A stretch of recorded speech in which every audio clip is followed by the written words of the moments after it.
Good morning all. ഇന്ന് എനിക്കൊരു lazy day ആണ്. എന്താണെന്നൊന്നും അറിയത്തില്ല. പ്രത്യേകിച്ച് കാരണങ്ങളൊന്നും ഇല്ലാണ്ട് വലിയൊരു മടി തന്നെയാണ്. ചില ദിവസങ്ങൾ അങ്ങനെയാണ് അല്ലേ? PCODയുടെ പീക്ക് ലെവലിൽ നിൽക്കുന്നതുകൊണ്ട് ഇന്ന് രാവിലെ എണീറ്റ് ഡയറ്റ് സ്റ്റാർട്ട് ചെയ്യണം, ഒരു പ്രൊഡക്റ്റീവ് ഡേ ആക്കണം എന്നൊക്കെ ഓർത്തൊക്കെ ആയിരുന്നു. അതിനിടയ്ക്ക് എനിക്ക് എന്ത് സംഭവിച്ചു എന്ന് എനിക്കറിയില്ല. ഭയങ്കര മടിയാണ്. എന്നത്തേക്കാളും ഞാൻ ഭയങ്കര വീക്കായിട്ട് തോന്നുന്നു.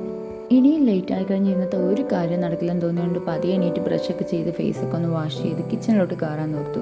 എനിക്കിന്ന് ലീവായതുകൊണ്ട് തന്നെ അധികം കുക്കിങ്ങും കാര്യങ്ങളൊന്നും ഇല്ല. പില്ലൂസിന് മാത്രമേ ഉള്ളൂ. പില്ലൂസിന് ലഞ്ചിന് ഇഡ്ഡലി മതി, ചോറ് വേണ്ട എന്ന് പറഞ്ഞു. പില്ലൂന്ന് ഞാൻ ഓൾട്ടർനേറ്റീവ് ഡേയ്സിലാണ് പാല് കൊടുക്കുന്നത്, കഫക്കെട്ട് വരാണ്ടിരിക്കാൻ വേണ്ടിയിട്ട്.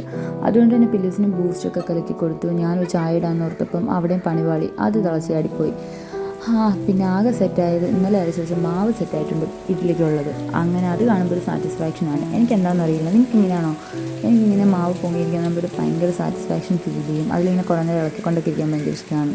പില്ലൂസിന് ദോശ മതി എന്ന് പറഞ്ഞു, മുട്ട ദോശ വേണമെന്ന് പറഞ്ഞു. അങ്ങനെ മുട്ട ദോശയൊക്കെ ഉണ്ടാക്കാമെന്ന് ഓർത്തപ്പം ദോശയൊന്നും അങ്ങ് സെറ്റാവണില്ല. എന്താണെന്നറിയില്ല. എന്തായാലും തട്ടിക്കൂട്ടി ദോശയൊക്കെ ചുട്ട് പില്ലൂസിന് വാരി കൊടുത്തു. പില്ലൂസ് തന്നെ കഴിക്കും, പക്ഷെ കുറേ ടൈം എടുക്കും. അതിനൊന്നും ഇപ്പോൾ രാവിലെ ടൈമില്ല, പുറത്ത് നല്ല മഴയാണ്. ഇത് കുക്ക് ചെയ്യാനും കഴിക്കാനൊക്കെ ഒരുപാട് ഇഷ്ടമുള്ള ആളാണ് ഞാൻ. പണ്ട് എന്താണെന്നറിയത്തില്ല, ഒന്നിനും ഒരു മൂഡ് തോന്നുന്നില്ലെന്നുള്ളതാണ്. കിച്ചണൊക്കെ ആകെപ്പാടെ മെസ്സായി കിടക്കുകയാണ്. അതൊന്നും സെറ്റാക്കാൻ പോലും എനിക്ക് ഒരു മൈൻഡ് തോന്നുന്നില്ല. എന്തായാലും പില്ലൂസിന് ലഞ്ച് കിറ്റ് സെറ്റാക്കാമെന്ന് ഓർത്തു.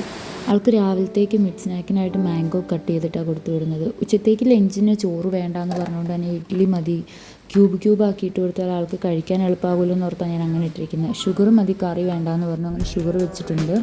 അല്ലെങ്കിൽ ആൾ സാമ്പാറൊക്കെ കൂട്ടി കഴിക്കുന്ന ഓരോ മൂടാണ് ആൾക്ക്. പിന്നെ കുറച്ച് വർക്ക് കൂടുതലുള്ളതുകൊണ്ട് തന്നെ പില്ലൂസിന് ഡേ കെയറിൽ ആഫ്റ്റർനൂൺ ഇരുത്താമെന്ന് ഓർത്തിട്ടുണ്ട്. അവിടെ തന്നെ എല്ലാം ഉണ്ട്. അതുകൊണ്ട് തന്നെ സ്നാക്സ് വെച്ചിട്ടുണ്ട് ആൾക്ക്. അത് ഞാൻ വീഡിയോ എടുക്കാൻ മറന്നുപോയതാണ്. സ്നാക്സ് പാക്കറ്റ് സ്നാക്സാണ്, കടയിൽ നിന്ന് മേടിച്ചിരുന്ന ഒരു സാധനമാണ്. അതിൻ്റെ പേര് എനിക്കറിയില്ല. അങ്ങനെ കുളിപ്പിച്ച് നിർത്തി. സ്കൂളിൽ പോകാൻ കുറച്ചൊരു ടൈമുണ്ട്. അപ്പോൾ പിന്നെ ഞാൻ കുറച്ച് വർക്ക് നോക്കാമെന്ന് ഓർത്ത് വന്നിരുന്നു. അപ്പോൾ ആളവിടെ കിടന്ന് കുരുത്തക്കേടുകൾ ഞാൻ കാണിച്ചുകൊണ്ടിരിക്കുന്നുണ്ട്. പില്ലൂസ് അത് കഴിഞ്ഞ് കുളിപ്പിച്ച് നിർത്തി. പില്ലൂസ് അവിടെ ടോയ്സ് എല്ലായിടത്തും റൂമിൽ വാരിയിട്ട് ഞാൻ പറഞ്ഞിട്ടിരിക്കുന്ന ഭാഗമാണ്. എനിക്ക് ദേഷ്യം വന്നാൽ ഞാൻ ഒച്ച വെച്ച് ഭയങ്കര സൗണ്ട് വെച്ച് സംസാരിക്കും. പക്ഷേ കുറച്ച് കഴിയുമ്പോൾ എനിക്ക് തന്നെ എൻ്റെ തലവേദനയും എനിക്ക് തന്നെ ഭയങ്കര റിഗ്രറ്റൊക്കെ അടിക്കും കേട്ടോ. എനിക്കാണ് പെട്ടെന്ന് ദേഷ്യവും സങ്കടവും എല്ലാം മാറി ഇങ്ങനെ വരുന്ന ടൈപ്പാണ്. പില്ലൂസിന് വഴക്കോടെ എനിക്ക് സങ്കടവും വരുന്നുണ്ട്. അതുപോലെ തന്നെ എനിക്ക് ദേഷ്യവും വന്നിരിക്കുകയാണ്. ഞാൻ പിന്നെ ലാപ്പൊക്കെ ഓഫ് ചെയ്ത് വെച്ചിട്ട് പില്ലൂസിൻ്റെ കൂടെ കുറച്ച് നേരം ടൈമൊക്കെ സ്പെൻഡ് ചെയ്ത് പില്ലൂസിനെ സ്കൂളിലാക്കിയിട്ടൊക്കെയാണ് ഞാൻ വർക്ക് കണ്ടിന്യൂ ചെയ്തത്. നിങ്ങൾക്ക് ഇതുപോലെ ഒരു കാരണമില്ലാണ്ട് സ്ട്രെസ്ഫുൾ ആയിട്ടിരിക്കുന്ന ഡേയ്സൊക്കെ ഉണ്ടോ? കമൻറ്റ് ചെയ്യണേ.